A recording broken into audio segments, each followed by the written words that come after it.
Bismillahirrahmanirrahim. Assalamualaikum warahmatullahi wabarakatuh. Sahabat pemikir sekalian, konten kali ini Pemikir 650 akan lanjutkan part sebelumnya mengenai fenomena keterkaitan bintang berekor, Dukhan dan Imam Mahdi. Namun sekiranya agar jika berkenan untuk share, like, dan subscribe channel Pemikir 650 ini ya. Sahabat pemikir sekalian, di konten sebelumnya Pemikir 650 telah menjelaskan tentang bintang berekor bukanlah berkaitan dengan tanda wafat atau munculnya suatu tokoh, melainkan bintang berekor yang sering dijumpai berkaitan dengan panah-panah dari langit untuk mengejar jin-jin dari kalangan syaitan yang mencoba mencuri berita dari langit. Dan telah menjelaskan pula mengenai Dukhan adalah fase kejadian akhir dunia atau kiamat kubra. Yang kali ini Pemikir 650 akan lanjutkan mengenai bintang berekor yang sering dijumpai, apakah sama dengan bintang berekor sebagai tanda terjadinya Dukhan, dan apakah ada kaitannya bintang berekor dengan Dukhan. Maka terlebih dahulu kita akan mencermati dari segi pandang ilmuwan seperti David Bloch mengatakan jatuhnya meteor dan asteroid ke bumi adalah gejala yang cukup umum. Tapi komet yang mengenai bumi katanya langka dan menarik, karena komet adalah bola salju kotor yang tidak hanya terdiri dari batu tetapi juga bercampur dengan es. Poinnya adalah bahwa atom-atom yang bisa memulai kehidupan seperti karbon, oksigen, nitrogen, argon, neon, kripton datang dari luar tata surya. Ini adalah butir debu kosmik yang ada sebelum terbentuknya tata surya kita. Jadi ini mengandung rahasia unik komposisi kimia dari awan-awan gas dan debu yang hancur untuk membentuk matahari dan planet-planet di sekelilingnya, papar David Bloch.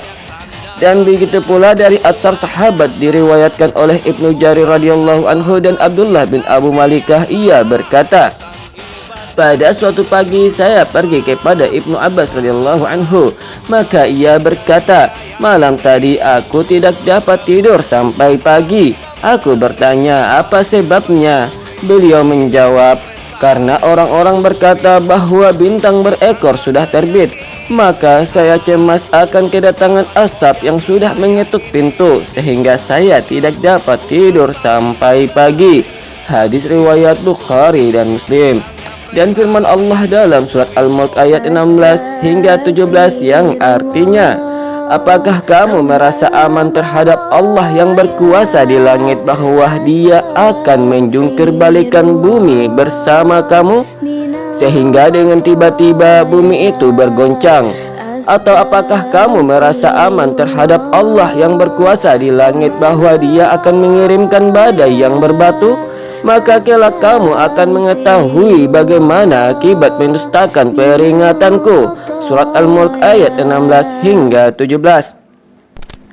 Ayat 17 dalam surat Al-Mulk tentang badai yang berbatu adalah berkaitan dengan komet dari langit sebagai asbab timbulnya Dukhan. Sebagaimana atsar sahabat dari Ibnu Abbas radhiyallahu anhu dan Abdullah bin Abu Malikah pun meyakini bahwa bintang berekor atau komet sebagai pertanda terjadinya Dukhan. Begitu pula pakar ilmuwan pun membenarkan bahwa komet yang jatuh ke bumi dengan ukuran yang besar maka akan dapat menyebabkan debu atau asap yang menggupal atau disebut sebagai Dukhan. Sehingga hal ini tentu akan terjadi jika tata surya sudah tidak dalam keadaan stabil dan atmosfer bumi telah benar-benar sangat menipis. Dan komet tersebut tentu akan berukuran besar dan berjumlah banyak sehingga menerangi seluruh bumi walau pada malam hari. Sehingga sahabat memikir bahwasanya komet atau bintang berekor yang berkaitan dengan Dukhan adalah benar berdasarkan firman Allah dan hadis Nabi serta atsar sahabat dan riset dari kalangan pakar ilmuwan astronomi tentang dampak timbulnya komet ketika menghantam bumi dengan ukuran besar ketika atmosfer mulai menipis sehingga timbulnya Dukhan. Namun sahabat pemikir, sebagaimana yang telah dijelaskan sebelumnya, maka bintang berekor yang berkaitan dengan Dukhan bukan yang berukuran kecil dan berjumlah sedikit ya seperti yang telah berkali-kali terlihat. melainkan komet atau bintang berekor yang berukuran besar dan berjumlah banyak. Sehingga sahabat pemikir jika hanya komet-komet yang ukuran kecil dan berjumlah kecil untuk jangan dikaitkan dengan dukhan lagi ya, melainkan hal itu sebagai panah-panah untuk dilemparkan kepada jin dari kalangan setan yang mencoba mencuri-curi berita. Sahabat pemikir sekalian, lantas apakah bintang berekor dan dukhan berkaitan dengan munculnya Imam Mahdi atau terjadi di fase yang sama? Yang hal tersebut tentu tidak boleh kita melakukan hujjah jika tak berlandaskan kepada Al-Quran dan As-Sunnah. Maka untuk mengetahui, maka sebagai muslim tentu mesti kembali kepada kedua pedoman kita tersebut. Sedangkan mengenai keterkaitan bintang berekor dan dukhan yang dihubungkan dengan munculnya Imam Mahdi, tak ada satupun dalil baik itu Al-Quran, As-Sunnah, Sunnah sahabat maupun ulama-ulama mazhab yang membahas hal tersebut. Melainkan dukhan yang dikaitkan sebelum datangnya Imam Mahdi dan dianggap sebagai awal munculnya Imam Mahdi hanyalah pendapat dari beberapa kalangan ulama kontemporer yang membahas tentang akhir zaman. Lantas, apakah dukhan muncul sesudah Imam Mahdi atau sebelum Imam Mahdi? Tentu hal ini wajib sebagai muslim telisik dari Al-Quran dan As-Sunnah. Yang surat Ad-Dukhan ayat 10 hingga 14 menjelaskan tentang dukhan muncul ketika mereka sesudah mengkhianati Rasul yang muncul di tengah-tengah manusia saat itu, dengan mengatakan Rasul tersebut gila karena mengikuti ajaran atau syariat orang lain, yaitu Nabi Muhammad SAW. Dan sebagaimana penjelasan sebelumnya bahwasanya Rasul yang dikhianati adalah Nabi Isa alaihi salam. Sehingga dukhan tentulah muncul setelah Imam Mahdi wafat dan setelah Nabi Isa alaihissalam wafat dan dikhianati kembali dalam perkara hukum-hukum syariat, dan munculnya pemimpin diktator kepada umat manusia saat itu, sehingga hukum-hukum syariat Allah dianggap sebagai hal yang tak berlaku lagi. Apakah itu perkara ibadah spiritual yang bahkan akan ada pula yang tawaf dalam keadaan telanjang bulat, maupun perkara amaliyah dan perkara halal dan haram sepenuhnya akan benar-benar ditiadakan. Yang perkataan ini selain diperkuat dalam surat Ad-Dukhan dan diperkuat pula oleh hadis Nabi sebagai berikut. Rasulullah SAW bersabda, pada umat ini akan terjadi di akhir zaman penenggelaman bumi, hujan batu dan pengubahan rupa. Ada seseorang dari kaum muslimin yang bertanya, kapan peristiwa itu akan terjadi? Beliau menjawab, apabila musik dan bidu wanita telah merajalela dan khamar telah dianggap halal. Hadis riwayat At-Tirmizi dan Ibnu Majah. Dalam hadis ini sangat jelas menunjukkan kejadian yang nanti hukum syariat Islam benar-benar telah tiada. Sedangkan perkara bidu wanita, musik, khamar telah marak dari masa pra-Islam, masa Islam di masa Rasulullah hingga saat ini. Dan hukum syariat masih tetap dijalankan atas halal haramnya suatu perbuatan hingga saat ini. Bahkan para pelaku maksiat pun masih mengetahui perbuatannya adalah haram. Sedangkan hadis Nabi tersebut menjelaskan kejadian ketika seorang pemimpin-pemimpin muslim sudah tidak ada lagi, ketika alim ulama sudah tak ada lagi, bahkan hafiz Quran dan hadis pun tak ada lagi saat itu.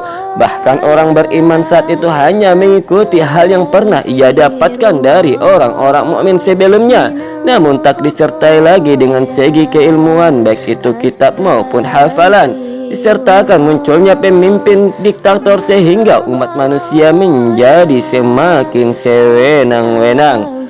Sebagaimana hadis Nabi dari sahabat Abdullah bin Mas'ud radhiyallahu anhu, Rasulullah sallallahu alaihi wasallam bersabda, bacalah Al-Quran sebelum dicabut atau dihilangkan. Sesungguhnya tidak akan datang hari kiamat hingga Al-Quran dicabut. Kemudian para sahabat bertanya kepada Rasulullah sallallahu alaihi wasallam, mushaf ini akan dicabut, dan bagaimana dengan Al-Quran yang berada di dalam dada manusia? Rasulullah sallallahu alaihi wasallam kemudian menjawab, Al-Quran yang dicabut dari dada mereka hanya waktu semalam, lalu paginya mereka tidak hafal seayat pun, dan mereka juga tidak menemukan tulisan apa-apa di dalam mushaf. Akhirnya mereka menumpahkan dendangnya dalam syair. Hadis riwayat Ibnu Majah.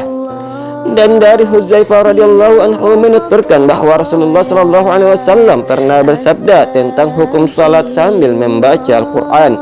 Islam akan pudar secara perlahan seperti pudarnya sulaman baju, sehingga puasa, salat, haji dan sedekah tidak lagi dikenal. Al-Quran juga akan diangkat dalam satu malam sehingga tidak ada satu ayat pun tersisa di muka bumi.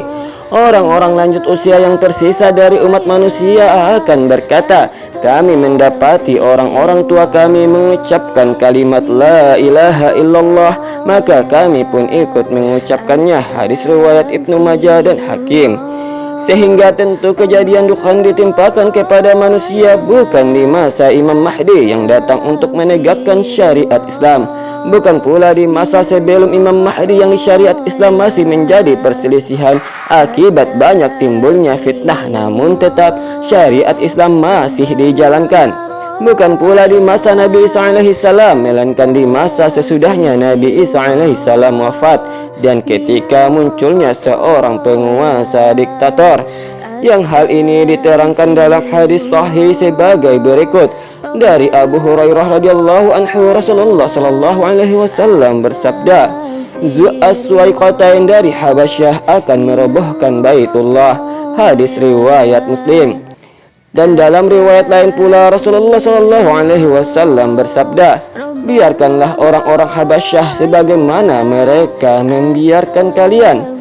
Sesungguhnya hanya Zu Aswaiqatain dari Habasyah yang akan mengeluarkan harta simpanan Ka'bah. Hadis riwayat Abu Daud. Dari Qatadah radhiyallahu anhu pernah berkata, ia mendengar Abdullah bin Abi Utbah yang bercerita dari Abu Sa'id Al-Khudri radhiyallahu anhu. Abu Sa'id radhiyallahu anhu mendengarnya langsung dari Rasulullah sallallahu alaihi wasallam yang berkata, hari kiamat tidak akan terjadi sampai ibadah haji ke Baitullah tidak ditunaikan. Hadis riwayat Bukhari. Bahkan dalam hadis yang diceritakan Abdullah bin Amr bahwasanya Ka'bah dihancurkan oleh Zu Aswaiqatain dari Habasyah. Perhiasannya dirampas dan lepaskan kain penutupnya.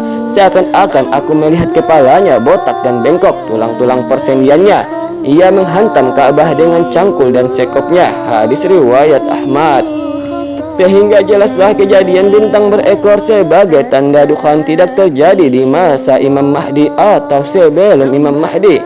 Sahabat pemikir sekalian, sehingga kesimpulan dari akhir pembahasan channel ini adalah bintang berekor yang dihubungkan dengan lahir atau wafatnya seorang tokoh adalah hal batil, melainkan bintang berekor yang sering dijumpai adalah panah-panah yang dilemparkan kepada jin-jin dari kalangan syaitan yang mencuri berita dari langit. Bintang berekor yang dihubungkan dengan dukhan adalah benar, namun bintang berekor yang berjumlah besar dan banyak bukan kecil, serta dukhan terjadi di hari kiamat. Dan juga bintang berekor serta dukhan terjadi setelah Imam Mahdi dan Nabi Isa alaihi salam wafat, bukan muncul sebelum atau di masa Imam Mahdi. Terima kasih sahabat pemikir N60 telah menonton, dan sampai jumpa di konten-konten pemikir N60 yang akan datang insyaallah. Assalamualaikum warahmatullahi wabarakatuh.